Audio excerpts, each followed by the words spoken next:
All right, so whether you're near or far, the gift of the givers continue to lend a helping hand. It's now launched a crowdfunding campaign to help those affected by the war in Ukraine with a target of raising R1 million. The money will be used to repatriate South Africans and deliver essential items and medical equipment to those in desperate need. Chairman and founder Dr. Imitiaz Sooliman joins me now to tell us how you can also be a part of this good initiative. Doc, always a pleasure having you.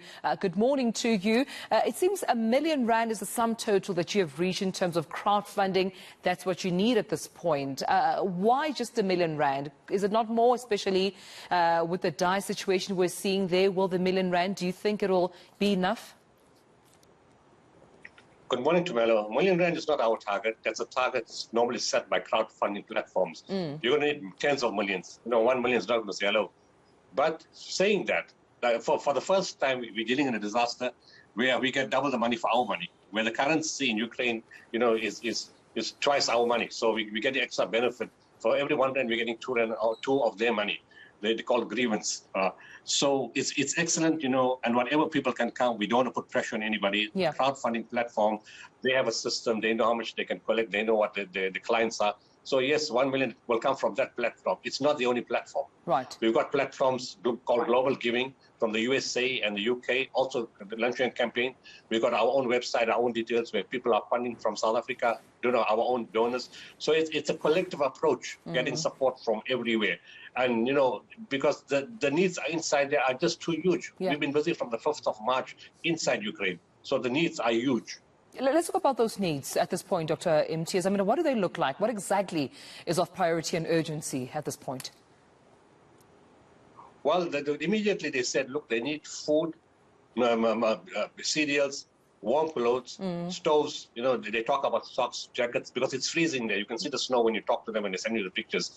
And warm items, sanitary pads. A lot of individual patients need medicines. So the aim is, and what we've been doing from the first day, is purchasing items inside where they are. Now, advantage is there's a South African gentleman whose wife is Ukrainian, and she just managed to get out from Kiev, and she got out of Kiev, and she decided to stay in the area to assist their own people.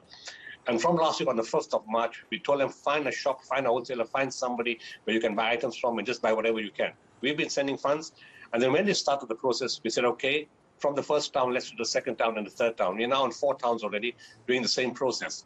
Then we said, you know, orphanages, old age homes, homes for the physically challenged, who need assistance, we need to do something for them. And then I said, the other critical element are old people who are left in their homes. When people went away internally displaced out of the borders, old people and physically challenged and ill people couldn't move. So we're doing door-to-door deliveries for them. And then something, you know, great happened, great in inverted commas. They're getting a lot of stuff coming from Western Europe, you know, but it's on the borders. It can't move inside. When I say it can't move inside, it's because they don't have fuel to pay for fuel to move the goods from Western Europe to inside Ukraine. So there's an organization, you know, that's been there for many years in Ukraine, and we said we'll partner you, and we are now funding 70 of their vehicles to carry fuel from and to carry goods from the western border of Ukraine to all the areas where it's required most. So that's a major project now, where we're funding these vehicles because the goods are available and we need to send it, but they need fuel. Absolutely. I mean, before I let you go, for South Africans that may feel helpless at this point, how can they be of assistance? You mentioned the crowdfunding platform, that it has a target or a limit of R1 million. How can they be a part of these initiatives and assist you to assist Ukrainians? Well, they can contact our toll-free line, 0800 786 911, or visit our social media pages. The bank details are there. Just one more point. We've also made an offer to any South African that wants to come home, and we're also trying to bring home Africans from other countries who want to come home.